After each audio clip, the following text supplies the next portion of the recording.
ప్రభుత్వంపై BJP chief Ramachandra Rao తీవ్ర విమర్శలు చేశారు. సీఎం రేవంత్ రెడ్డి గడ్డపార పట్టుకుని మంత్రులు పారలు పట్టుకుని తిరుగుతున్నారని ఆరోపించారు.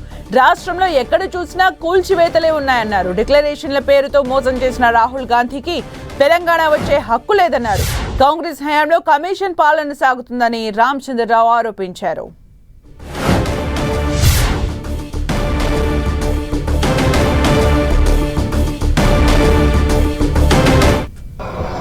తెలంగాణలో మన ముఖ్యమంత్రి గారు గడ్డపార పెట్టి బయలుదేరారు.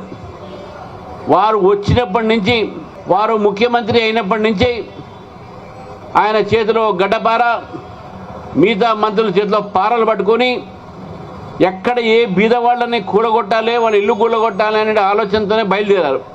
నేను రాహుల్ గాంధీ గారిని అడుగుతా ఉన్నాను, మీరు ఏ మొహంతో ఈరోజు తెలంగాణ వచ్చారు? ఆ రోజు చాలా గొప్పగా చేవెళ్ళ డిక్లరేషన్ అన్నారు, బీసీలకు అన్యాయం చేశారు. చేవెళ్ళలో ఎస్సీలకు అన్యాయం చేశారు. కామారెడ్డి డిక్లరేషన్ బీసీలకు అన్యాయం చేశారు. వరంగల్ డిక్లరేషన్ చేసి రైతులకు అన్యాయం చేస్తూ ఉన్నారు.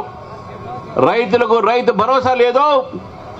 ఇంతవరకు 2.5 సంవత్సరాల్లో రైతుల అకౌంట్లో ఎంతవరకు రైతు భరోసా వేశారని చెప్పేసి ప్రభుత్వాన్ని ప్రశ్నిస్తున్నాను.